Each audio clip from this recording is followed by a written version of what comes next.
Welcome back, 1570 AM WNST. My next guest is Luke Jones, our very own Luke Jones, always doing great things. Luke, welcome in. Dennis, how are you, my friend? Happy Festivus, my friend. I'm doing great. All right, playoff. We have a playoff game ahead of us, but that's kind of been overshadowed by Lamar Jackson acting as his own agent, putting out a full report on his injured knee, setting the record straight. It's been a very strange year for the Baltimore Ravens. Oh, there's no question about it. I mean, even before Lamar puts out his tweet, and we'll get to that in a moment, but you just made the comment of Festivus, and I made the comment to Nestor earlier this week. I'm not sure, and I say this as someone who's followed the Ravens from the beginning, as a 13-year-old back in 1996 through today, as I'm approaching 40 years old, that I can't recall a playoff week feeling less than like a playoff week than this one. And I mean, so much of it begins with Lamar Jackson. I think that's stating the obvious. You don't have to be an expert, a pundit, or anything like that to see that. But I mean, it's just, as I noted in my 12 Ravens thoughts at BaltimorePositive.com, a once promising season when it feels like it's good news that Tyler Huntley's able to throw passes in practice. Your season's really gone in a dark direction. Yeah. So, they still have a playoff game Sunday night. It is the NFL. This team does still have certain elements of it going in a good direction. They're underdogs. They're big underdogs. They should be big underdogs, quite frankly, when you're without your franchise quarterback. In the same way we'd be saying that if Joe Burrow weren't playing and it was Brandon Allen starting for the Bengals on Sunday night. But boy, it's tough to kind of try to overlook what is coming this offseason, whatever the resolution ends up being with Lamar Jackson. But I think with him tweeting out what he tweeted out Thursday night, let's be clear, it was pretty evident that he wasn't going to play Sunday night. But with this, did he have the team's blessing doing this? Did the team have a heads up about this? Hmm. At the very least, whether they knew about it, whether they were okay with it or not, you certainly have to wonder about trust and whether these sides are on the same page. I mean, you go back to what Rich Eisen said about the production meeting with John Harbaugh and the Ravens before the Cleveland game, which was 3 weeks ago at this point. And he said that the Ravens made it sound like he was on the verge of returning. So, was he on the verge of returning? Was he never going to return? What's the story here? Is everyone being forthcoming and honest about it, or is there wiggle room as far as where the real truth is? Somewhere in between here. But regardless, he's not going to play Sunday night. That stinks, plain and simple. You want to have your star, especially your star quarterback, on the field in a game that you would have been an underdog anyway going on the road. But boy, you just think about the big picture and putting aside any of the contract or trust or anything like that, or how the two sides feel about one another at this point in time. He's now been unable to finish each of the last two seasons. This is no longer a case of hypothetical availability concerns, as we talked about 3-4 years ago. And a lot of that dialogue I thought was unfair, but it's also the NFL and guys get hurt. And we've seen players get hurt and they can't, they can't break that cycle after a while. So that doesn't mean I don't think the Ravens, that I'm saying the Ravens shouldn't keep Lamar Jackson long term, but it complicates things. It's another factor now that goes into what was already a very complicated negotiation over the last 2 years. So buckle up. It's going to be a really fascinating, and I don't mean fascinating in a good way necessarily, kind of off season. But in the meantime, there is a football game on Sunday night. I do expect the players that are out on the field healthy and able to play to put up the best fight they can, but will it be enough? That's going to be the big question come 8:15 on Sunday night. Yeah, to me, Luke, this feels like 2019 with the Ravens taking on the role of the Tennessee Yeah, Titans, going into in a place where they're going to be heavy underdogs, not a great passing game. Of course, the Titans came here with Ryan Tannehill, but it's almost similar in the sense that the Ravens have to jump on the Bengals early. They have to run the ball effectively. The defense has to play lights out and try to take the Bengals into deep water. If I'm Greg Roman, I'm almost not even throwing a pass in the first half just to see how the game unfolds. You've got to try to keep Joe Burrow and company on the bench, but They have a puncher's chance, but it's a slim chance at that, Luke.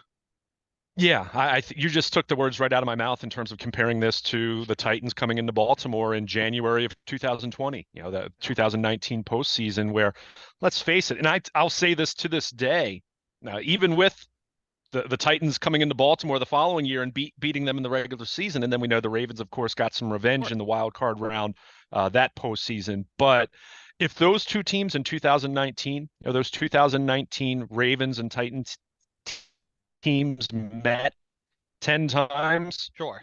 what happened in that game is what I would have predicted in one, maybe two of those games, as far as a Agreed. best of 10, a best of 11, something like that. I feel like the Agreed. Ravens would have handled them, but you just said it. I mean, if they're going to win, and it's not impossible, this isn't Georgia TCU. I think that's one thing we need to be clear about. I certainly, I feel even worse about Miami's chances going to Buffalo with the third string quarterback the way it's Sure. looking there. But I digress with that. But it really is a case of you need your defense to play even better than it did against Joe Burrow in each of the first two meetings. Lots of talk about the two high safety looks that the Ravens used and used effectively. I think, the 27-16 final was deceiving in terms of the turnovers played a huge factor in that. The defense, although I will say, and I even noted this in my 12 thoughts going into the game on Sunday night, the Ravens have had issues against the deep ball this year, and Cincinnati had a couple chances on Sunday. That game could have been less, less impressive for the defense had Joe Burrow connected on throws that he typically connects on. So got to tighten that up. You'll have Marcus Peters back out there, so you hope that helps. And instead of Daryl Worley, who was kind of up and down as we saw, but you've got to be able to turn the ball over a couple times if you're the Ravens defense, which Tennessee did against the Ravens in that 2019 playoff game. I do think, while certainly the formula is going to be for me grabbing an early lead and leaning into that running game and running the heck out of the football, I do think you've got to see if you have a chance for a shot play. If you have a chance, and I'm not saying it's going to be a high percentage chance, but if you have a chance to do that, you have to do that. Tennessee did it and beat Marlon Humphrey, if you recall, in that first half of that playoff game. So you not to say you're going to come out throwing the ball every play. I'm not suggesting that, but you do have to pick your spot to be bold on a couple occasions. But it really is going to come down to, can your defense take the ball away while obviously holding Cincinnati to field goals inside the red zone? And we saw them, being able to do that last week. And your offense, again, one, you can't have any turnovers. I mean, if you turn the ball over like they did on this past Sunday, they'll probably end up getting smoked. I mean, I don't know if it's going to be a case where you could survive 3 turnovers and you're still going to kind of sort of be in the game the way they were last week.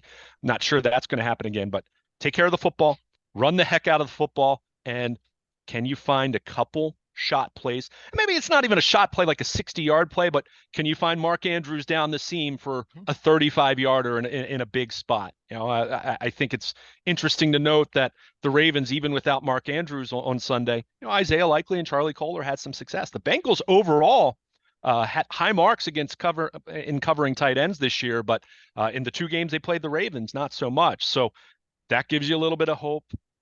Of course, Tyler Huntley, assuming he's going to be the guy, and I think it will be him. I think that's a big reason why he didn't play last week, is because the Ravens knew this was a very distinct possibility, if not the strongest likelihood of all the different possibilities. So, that's what you need. Great defense. Lean into the running game, and you hope Gus Edwards clears concussion protocol. He was back on the field on Thursday, albeit on a limited basis, but you're going to have to run for 200 plus yards. And the other factor, and this is where I'm not so sure. I can see paths for some of those other things. If you get into the red zone, and I'm not saying the Ravens are going to get in the red zone a lot, you must score touchdowns, because I don't think you're going to have great opportunities. We've seen over the last 6 weeks plus, Dennis, that running the ball for 200 yards is great, but if you don't convert inside the red zone, you're still only scoring 13 or 16 points, and that's not going to be enough. I mean, they're going to have to score 20 plus. They're probably going to have to score, I don't know, 24, let's say, would be probably the minimum to have a chance to win this football game. If this defense holds the Bengals to 23 or less, then they've they've done their job. There's no question about that, knowing what Cincinnati's capable of doing offensively. So it's not a high probability, as you said. It's a puncher's chance, but they're a big underdog. I've seen somewhere in the neighborhood of 9.5 points, 9.5, maybe flirting with 10 points, and that's probably about right, especially playing on the road. So it'll be fascinating with all the chippiness that we saw in week 18, the talking slash I'd even say whining that we've heard from the Bengals. I mean, it's AFC North football. There's going to be some physicality. There's going to be some of that extracurricular stuff. So I think that's an interesting factor, especially with Marcus Peters being back on the field and knowing how mercurial he can be. So it still has the potential to be a very interesting ball game. But again, I'm also not going to sit here and lie to you and say that I feel like the Ravens have a particularly good chance of winning this football game. There's a path, but it's going to be something that has to go extremely well for them to have a chance in the fourth quarter. Luke, what are your thoughts on the law of familiarity and how it could potentially affect this game? You're talking about two teams seeing each other 2 weeks in a row. They are very familiar with each other. You referenced the chippiness, right? You can't overlook that. Yeah. Jamar Chase, Roquan Smith, Joe Mixon, um, Joe Burrow celebrating, etc. Roquan Smith saying nothing but saying a lot without saying nothing, right? This is going to be there's more chippiness lately with the Bengals and the Ravens there has been with the Steelers and the Ravens. It seemed like there's respect with their Steelers and the Ravens game where there's more disrespect. And I guess because the Bengals have been the Bungles for a long, long time and now they're transitioning into a representative NFL franchise, they're the new kid on the block, and the Ravens are trying to still be the bullies, the big kid on the block. Yeah, I mean, I even made the comment to someone earlier this week that this kind of how the Bengals have talked and chirped and complained and all of that, it reminds me a lot of what you saw from Ravens Steelers circa 2001 through 2012, let's say, somewhere in that neighborhood, for a decade plus where it was pretty nasty, right? I mean, now you kind of think of Ravens Steelers as mutual respect, and John Harbaugh and Mike Tomlin have been there so long, and it's really become this legacy rivalry because all the Hall of Famers have come and gone at this point for each side. But back then, they hated each other. They didn't. I mean, what, Joey Porter trying to get Ray Lewis at the team bus, and team bus when he knocked over Todd Heap when Heap was clearly hurt. The cheap shot Ward put on Ed Reed, the broken nose of Roethlisberger by Haloti Ngata. It just goes on and on and on. And I think if the Bengals win, whether it's close or a blowout, they'll rub it in big time. And if the Ravens win, they're going to rub it in big time. This one's going to leave a mark well into the offseason for both clubs, no matter the outcome. No question about it. And I'd also be interested, not so much from the Ravens perspective, because based on Lamar's tweet, Lamar's done for the season. I mean, clearly. I mean, if there was some miracle, he may not be ready until August. Stuff from what the reports that I read about his knee and how wobbly and how unstable that knee is. It's a severe, significant injury. Yeah, I mean, wherever you fall on the health of his knee, and whether there's difference of opinion or not, I mean, it clearly wasn't the comments made of someone who's hoping to play in the divisional round. So you look at it from that standpoint. If the Ravens do not the impossible Sunday night, but the very unlikely, let's say, then their reward is what? Most likely, assuming the Dolphins don't do the impossible. I think that would actually be the impossible, is the Dolphins winning on this weekend. But the Ravens' reward would be going to Kansas City, which good luck with that. But for Cincinnati, I think it'll be interesting if this game plays out in the physical way that I'm expecting it to play out. Even if the score, even if Cincinnati pulls away in the fourth quarter, let's say, I do wonder what impact that'll have on the Bengals for the next round, because they've used a lot of energy and emotion, and you can tell how ticked off they were about how the NFL handled the cancellation with the coin flip, and I even understand their perspective a little bit. And it wasn't so much, I think, that they were mad about having to flip the coin with the Ravens. I think it was more so, why didn't they get that chance against, what with some of the scenarios with Kansas City or Buffalo, considering they didn't play Buffalo and they beat Kansas City. Not saying they went about handling it in the right way. I think it was a bad look for them, considering the circumstances that led to that. Of course. But I'm getting off track here. My point is the emotion there. I do wonder if that'll impact Cincinnati if they advance. But it's going to be fascinating. And I will say this: you made the point about whoever wins this game will certainly have some bragging rights.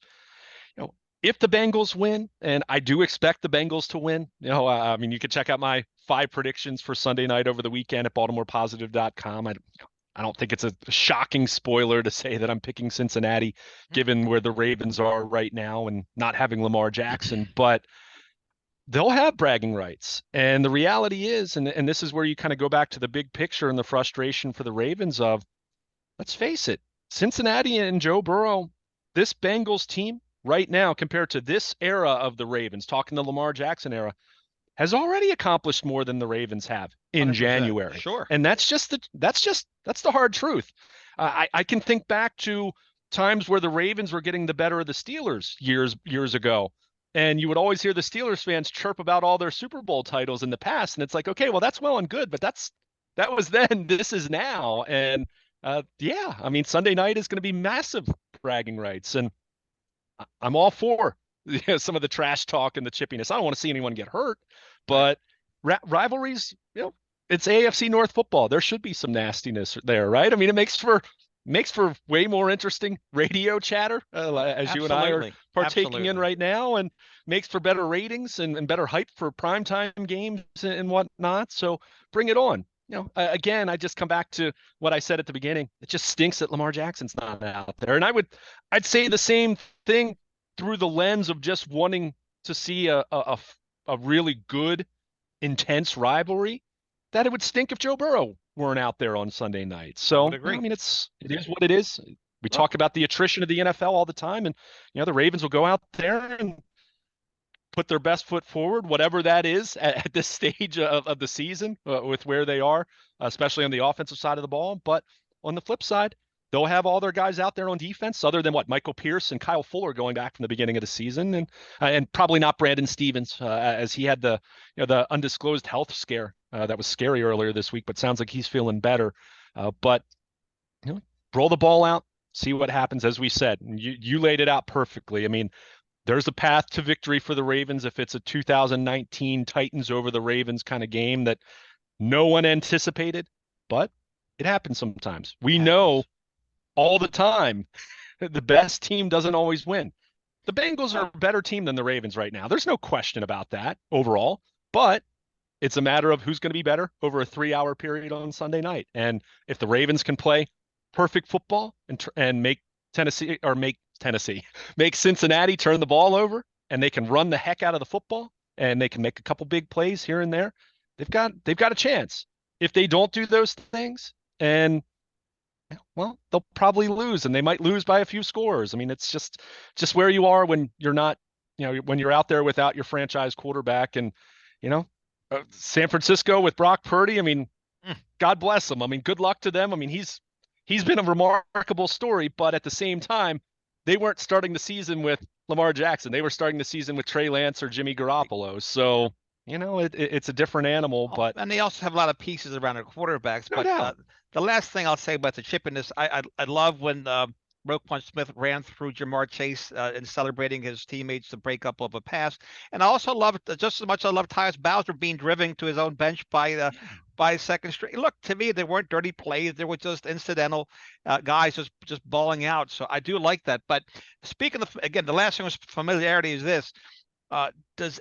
Given the fact that both Ravens quarterback, whether it's Anthony Brown or Tyler Huntley, are going to hand the ball off a lot to the running backs, I think it looks like Anthony Brown's got the better arm. He settled down in that second half against the Bengals.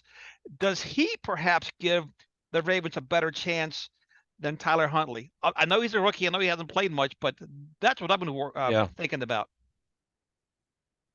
Yeah, I mean, it's certainly complicated I know by Huntley's health. Potentially, yeah, no, I think it's a fair question. I'm still more inclined to go with Huntley, who has a little more experience. Of course. We've seen it, and this is what's so frustrating. I mean, how much of it is his arm? And this is where I don't give Greg Roman a pass, because last year the Ravens averaged about 20 points per game when Tyler Huntley played. And in those starts he made, and in the game where he replaced Lamar Jackson, on the first play of the second quarter in Cleveland. And it's been much worse this year. he's certainly not someone who pushes the ball down the field a lot. We know that.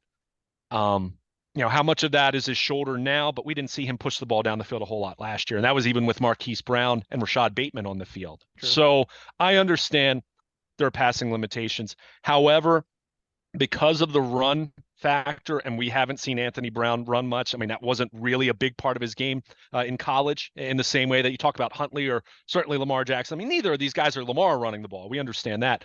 But Huntley does give you a little more of a rushing element, even if it hasn't shown up and even if he's not as fast as Lamar. So I think you go with him. I don't, just in general, Dennis, and I'm not suggesting that you're putting a lot of stock in what we saw last week. In general, I didn't put a whole lot into what we saw last week. And this goes back to the familiarity thing. I don't think either team emptied the gas tank in terms of their game plan and what all they were going to do, on either side of the ball. And to be clear, that could be a good thing for the Ravens defense. I think they could still have some more tricks for Joe Burrow that they didn't show already this past Sunday or in week 5. But I'm inclined to stick with Tyler Huntley. I do think, him resting his shoulder helps.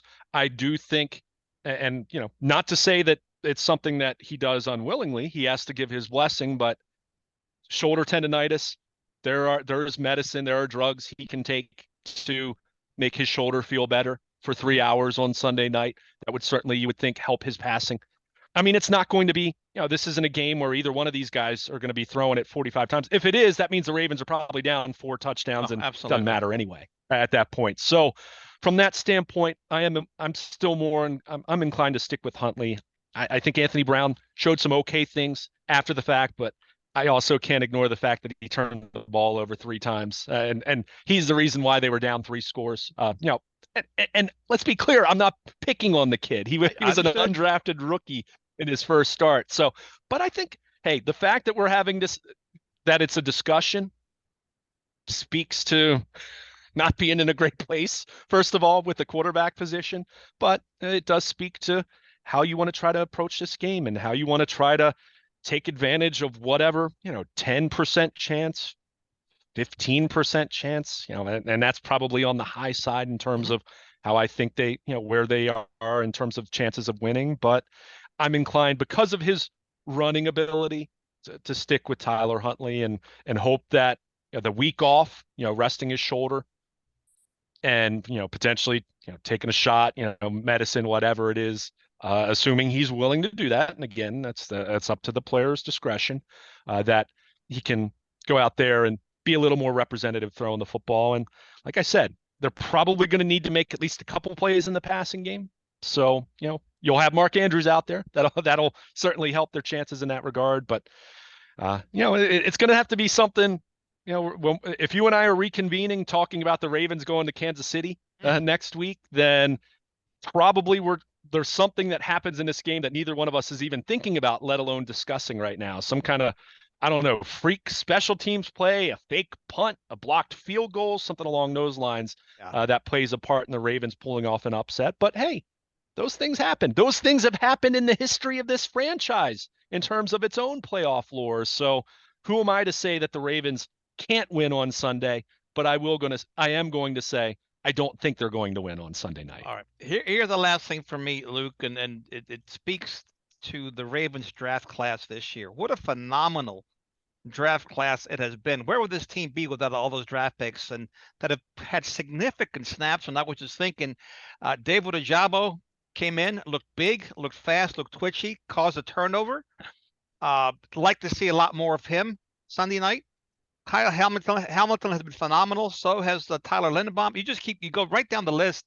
Charlie Kohler looked good Sunday. Isaiah Likely. I mean, they've got so many great pieces. The punter, even Tyler Beatty scored a touchdown for the Broncos, not the Ravens. But this has been an outstanding draft class for the Ravens. Really bodes well for their future. But that defensive line now, with perhaps we'll see a little bit more of a Jabo, Calais Campbell, Travis Jones, and the rest of those pieces. If they could put some pressure on Joe Burrows, certainly would give the Ravens a fighting chance.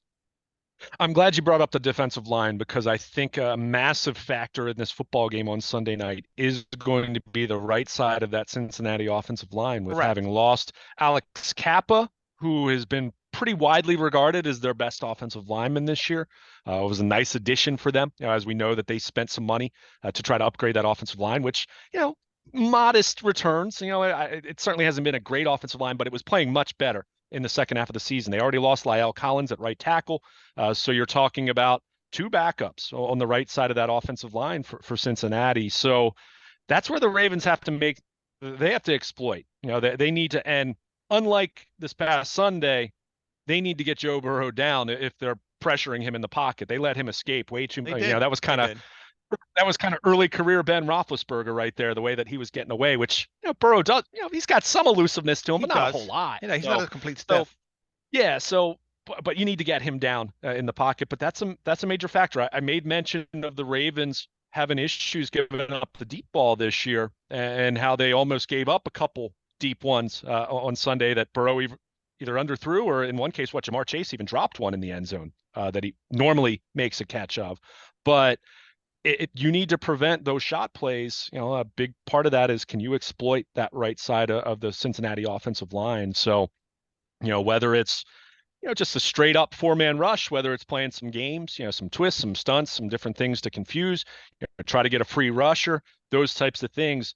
You like your chances being able to do that against a less experienced right guard and right tackle combination. So, it's, again, we're laying out the path for how the Ravens have a chance to win this football game on Sunday night. So, again, it's not a high percentage play, but it's a play nonetheless. And that's certainly going to be a big part of it. So, you made mention of the 2022 draft class, certainly promising to see, what we've seen from, the guys who've contributed all year, and then, seeing David Ojabo flash with his first extensive action. Same with Charlie Kohler. So, are those guys going to make big contributions on Sunday night? We'll see. Again, I think we need to keep in mind that this past Sunday's game, for me, especially with Cincinnati jumping out the way they did, it's kind of maybe a step or two up from a preseason game. Let's not take draw too many conclusions, but yeah, you're certainly, let's put it this way. I think we can all agree on this. The 2022 class right now looking far more encouraging than the 21 class, with Bateman's injuries, Sure. Oweh having a disappointing season, Ben Cleveland not getting on the field. Go down the list, not to begrudge that too much, but yeah, certainly this 2022 draft class, let's face it, not knowing what's going to happen with Lamar Jackson, but let's just assume either he plays on the tag, which is going to be 40 plus million, if assuming it's the exclusive tag, or they do sign him to a long-term contract extension, which at this point, I'm not feeling confident that it's going to happen this offseason anyway. But if it's one of those two options, going to need these young guys to step forward, because, I'm guessing, Sunday night could be the last time we see Marcus Peters in a Ravens uniform. Sunday night could be the last time we see a Calais Campbell in a Ravens uniform. Who knows what's going to happen with Gus Edwards? Can you afford to have a backup running back making the money he is coming off of the injury he had? These are just it these goes are on and on. names. There's other players. Yeah. Justin Houston came to my mind. There's another guy, a veteran. No question. JPP's out there. They're going to need some defensive line help, some edge help, etc. So yeah, you're right. It's going to be a different looking team next season for sure. Yeah, and that's the way it always is. But especially now when you're talking about your quarterback hitting that top pay bracket, right? That top income bracket. It changes things. It did for the Ravens when they paid Joe Flacco, and it's the same deal now. Doesn't look the same, but it's the same set of circumstances. So this team will, if they don't advance on Sunday night, then a lot of these guys we're not going to see next year. So that's where it is encouraging when you look at the 2022 class and say, okay, Kyle Hamilton, you're probably going to be, Chuck Clark probably won't be back, and you're going to be starting at safety next year. And Travis Jones, there's a decent chance that Michael Pierce and Calais Campbell could both be gone. Again, I'm just speculating. I don't know this, but chances are, you're going to have to step into a starting role or a bigger role on the defensive line. You just go down the list with all these guys.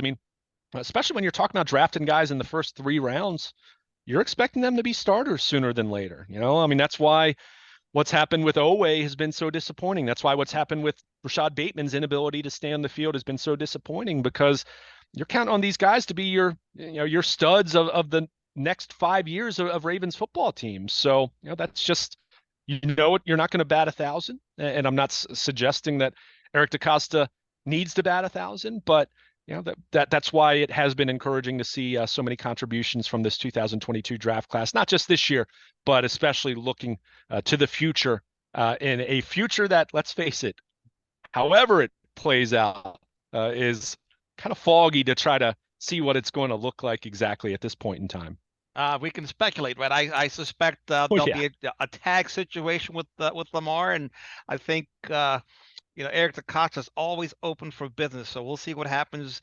That a lot of that depend upon Lamar's appetite to play on the tag. That's the other piece of the puzzle, and we'll see what happens. Luke, as always, I appreciate your thoughts and your insight and your time on our show. Please tell our listeners all the great stuff you do for Baltimore Positive, WNST, and all your great social media presence. absolutely. I encourage everyone to follow us on Twitter at WNST. You can follow me personally at Baltimore Luke. Check out my blog at baltimorepositive.com, sponsored by Coons Ford of Baltimore. My latest 12 Ravens thoughts. I'll have my predictions for Sunday night, a final injury report, certainly post-game reaction, and we'll see whether it's a win or loss, what kind of post-game reaction. Certainly will be on the scene in Owings Mills next week, regardless, whether it is preparing for a divisional round trip to Kansas City, most likely, if the Ravens were to pull off the upset on Sunday night, or we'll be talking about locker cleanout and season-ending press conferences. But definitely be on the scene in Owings Mills. You want to be on the WNST Baltimore Positive Text Service, sponsored by Coons Ford of Baltimore. The final injury report, game day inactives, any significant roster news, all of that, and any other notable local sports piece of information sent directly to your mobile device via the WNST Baltimore Positive Text Service, sponsored by Coons Ford of Baltimore. And of course, anything throughout the week on AM 1570 with Nestor. Ravens players and coaches interviews from Owings Mills, as well as post-game reaction from Cincinnati on Sunday night. Check out all of that at baltimorepositive.com. All right, Luke, always a pleasure having you on, and I'm sure we'll have plenty more to talk next week. No doubt. Enjoy the game. Win, lose, or draw, whatever. Well, no draw because it's the playoffs, but win or lose, enjoy the Ravens game on Sunday night. It could be our last one until September. That means something. We'll see what happens. It's not a great situation being without Lamar Jackson, but I don't know. Stranger things have happened. Maybe not too many things that you would say were stranger than that in the postseason, but hey, Jeff Hostetler won a Super Bowl once. Nick Foles won a Super Bowl once. Why can't Tyler Huntley win Yeah. a playoff game at the very least? We're about 90 days from the NFL draft, Luke, as well. So I always have an eye on that. There you go, Dennis. Positive spin and even a not so great situation. I That's like right. it. You got to stay well. There he goes, Luke Jones here on 1570 AM WNST. We'll take a quick break and come back right after this.